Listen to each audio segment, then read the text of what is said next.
Selamat datang di Pusat Pendidikan Lalu Lintas Polri.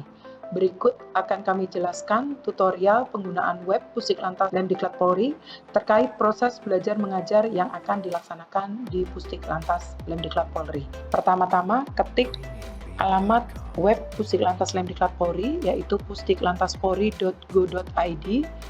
Silakan diklik di atas, akan tampil web Pusdiklantas Lemdiklat Polri.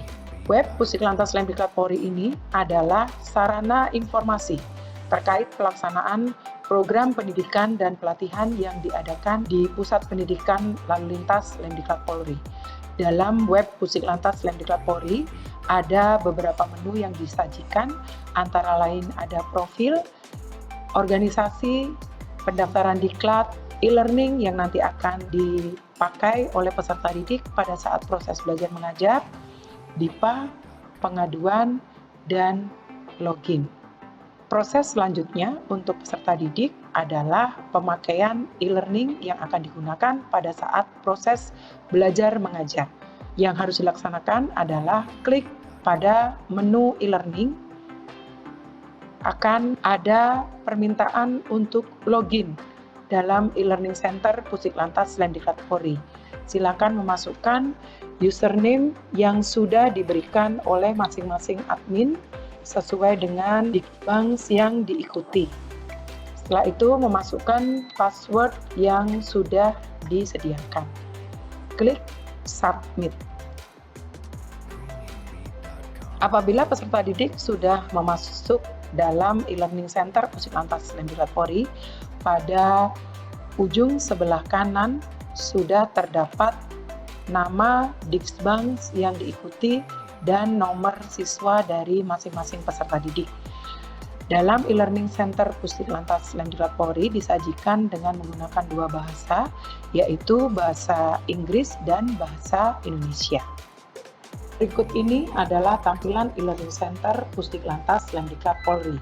Pada sebelah kiri terdapat tampilan menu, dan di bawah ini adalah Dikbanks yang dilaksanakan di Pusdiklantas Lemdiklat Polri.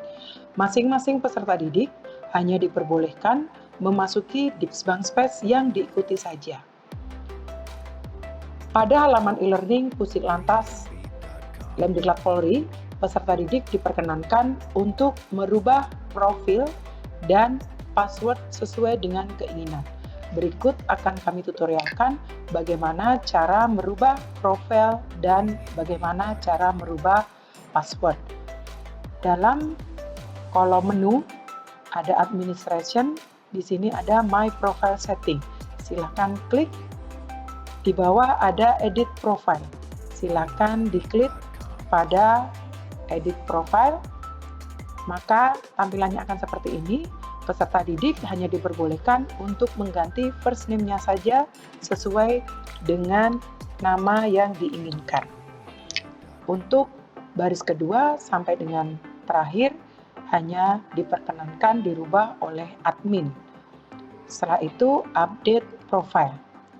Secara otomatis apabila sudah terupdate, maka nama tampilan yang ada di sebelah kanan dan sebelah tengah sudah terganti dengan nama sesuai dengan keinginan. Berikut adalah tutorial bagaimana cara mengganti password. Pada kolom My Profile Setting di bawah ada Change Password. Silakan diklik Change Password. Pada baris yang pertama silakan tuliskan password yang tadi diberikan oleh admin.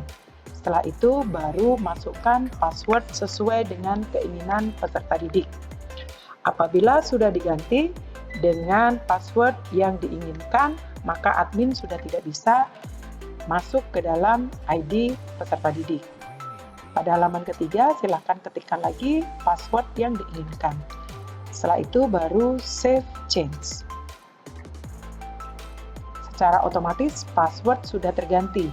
Jadi pada saat login di awal, peserta didik sudah diperbolehkan untuk menggunakan password yang tadi sudah dirubah sesuai dengan keinginan. Setelah itu klik kolom continue.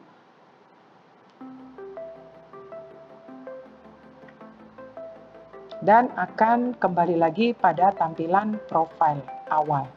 Apabila ingin merubah ke tampilan halaman awal, silakan diklik di menu Home. Maka tampilannya akan berubah kembali pada tampilan awal e-learning Center Pusiklantas Lemdiklat Polri. Dalam e-learning Pusiklantas sudah disiapkan rumah-rumah sesuai dengan Dikbudspes yang dilaksanakan di Pusiklantas. Masing-masing peserta didik hanya diperbolehkan untuk memasuki Dikbudspes yang sesuai dengan Dikbudspesnya saja. Saya akan mencontohkan Bintara Dikmas Lantas. Dalam rumah Bintara Dikmas Lantas sudah terdapat mata pelajaran yang akan diajarkan selama mengikuti proses belajar mengajar di Pusiklantas Lemdiklat Polri. Saya akan mencontohkan satu mata pelajaran. Dalam e-learning ini, peserta bisa melakukan pengunduhan materi pelajaran, memberikan kuesioner kepada instruktur, dan ujian secara virtual dengan soal pilihan berganda dan isian. Yang pertama akan saya tutorialkan bagaimana cara mengunduh materi pelajaran yang sudah diupload oleh Gadik dalam e-learning di mata pelajaran sesuai dengan Dikbudspes yang dimaksud. Di sini ada, silakan mengunduh materi di bawah ini, tinggal diklik saja modul yang ada di sini, secara otomatis akan terbuka atau bisa langsung diunduh atau disimpan ke dalam PC atau laptop masing-masing peserta didik. Diklik di bagian ujung, ini akan bisa terunduh modulnya dan akan tersimpan. Bagaimana cara mengembalikan kembali? Silakan diklik di bagian ujung supaya bisa kembali lagi ke halaman awal. Setelah peserta didik bisa mengunduh materi atau modul yang sudah diupload oleh tenaga pendidik, setelah proses belajar mengajar selesai disampaikan oleh Gadik, maka peserta didik diwajibkan untuk memberikan kuesioner kepada instruktur atau dosen.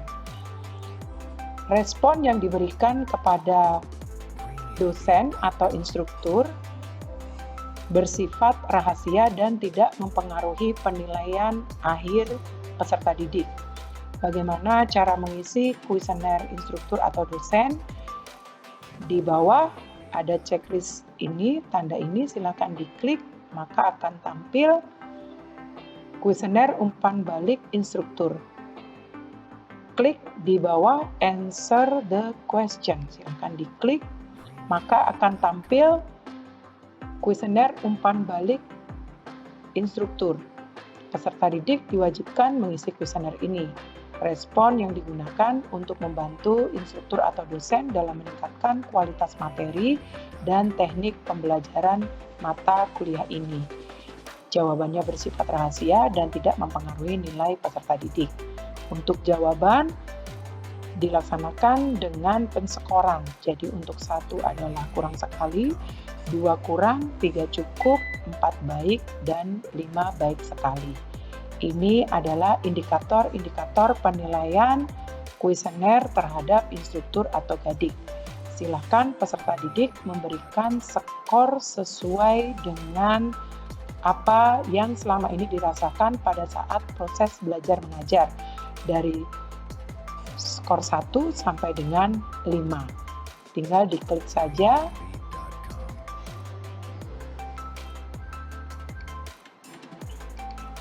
Apabila sudah memberikan penilaian sesuai dengan indikator yang diberikan, tinggal di submit kuesionernya.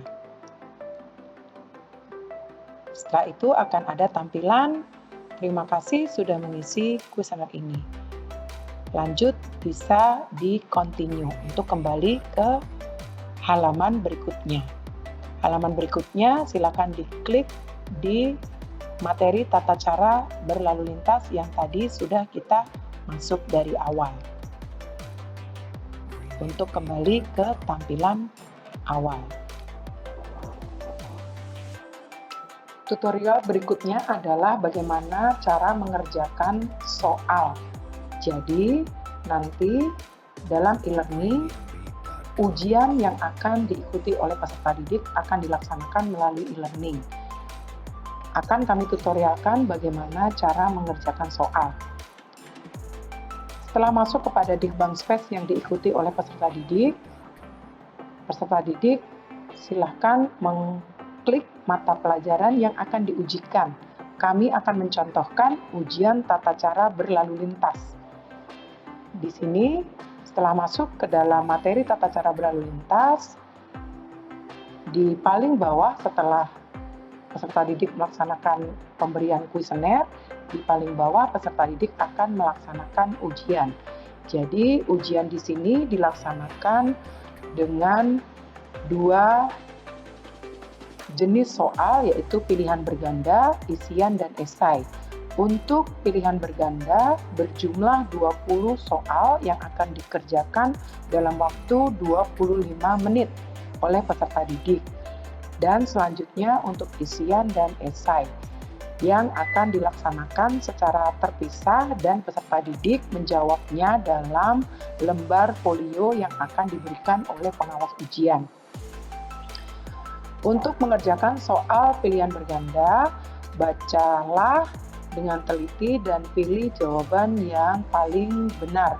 Dan pastikan serta yakinkan semua soal sudah terjawab. Setelah itu peserta didik baru bisa mensubmit all and finish.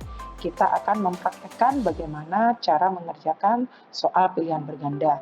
Silakan peserta didik mengklik pilihan berganda untuk mata pelajaran tata cara berlalu lintas.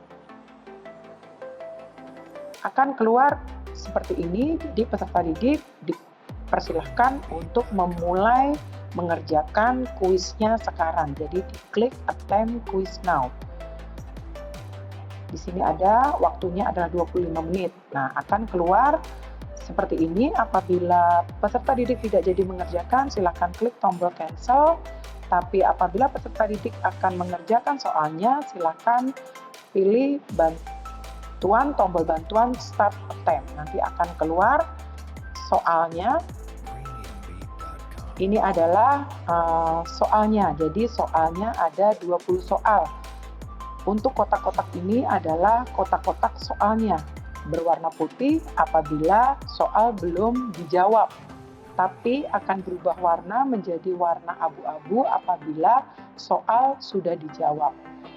Jadi silakan baca pertanyaannya, jawab yang menurut peserta didik jawaban dianggap benar. Setelah itu baru untuk mengerjakan soal berikutnya, silakan diklik tombol next.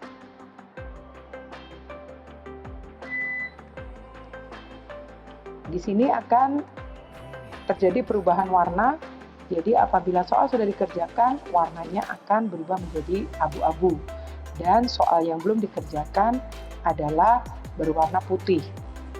Peserta didik diperkenankan untuk merubah jawabannya apabila merasa tidak yakin dengan jawaban yang tadi sudah dijawab. Jadi tinggal diklik saja ke soal yang rekan-rekan anggap tidak yakin.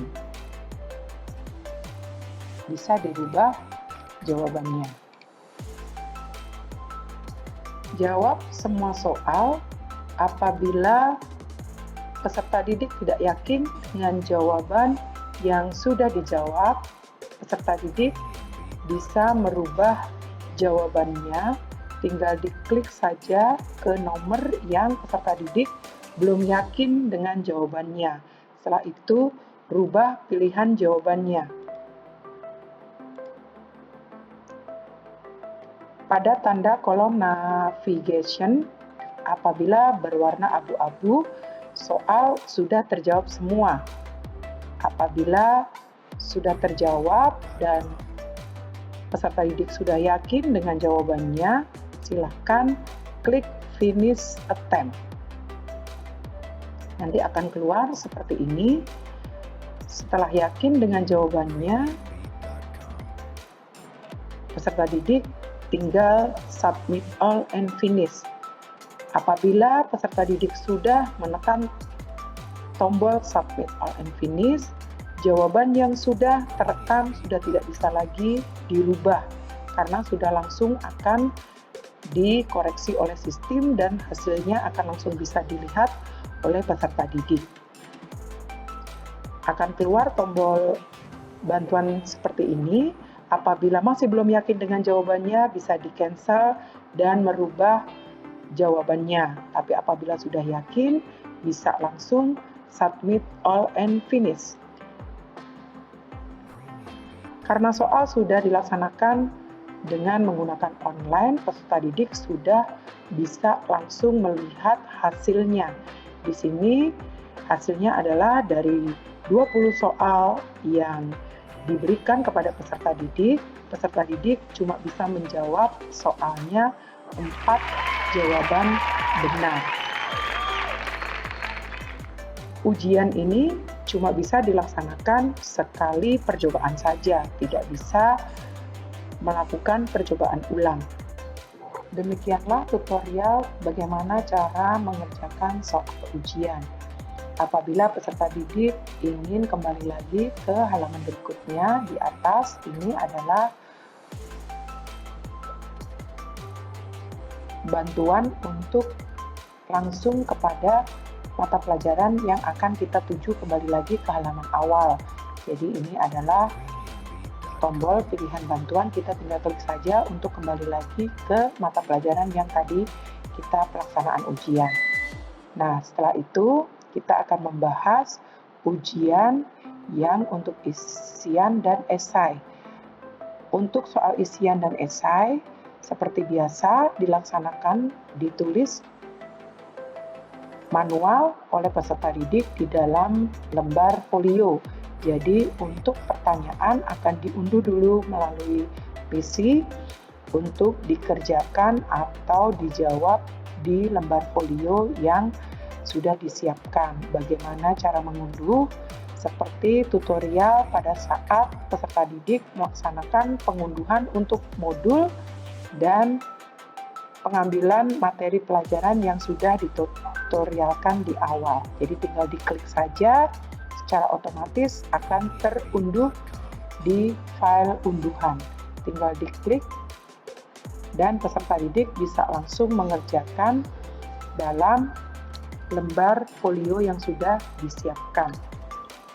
Demikianlah tutorial untuk pelaksanaan ujian. Semoga tutorial ini bisa bermanfaat bagi peserta didik.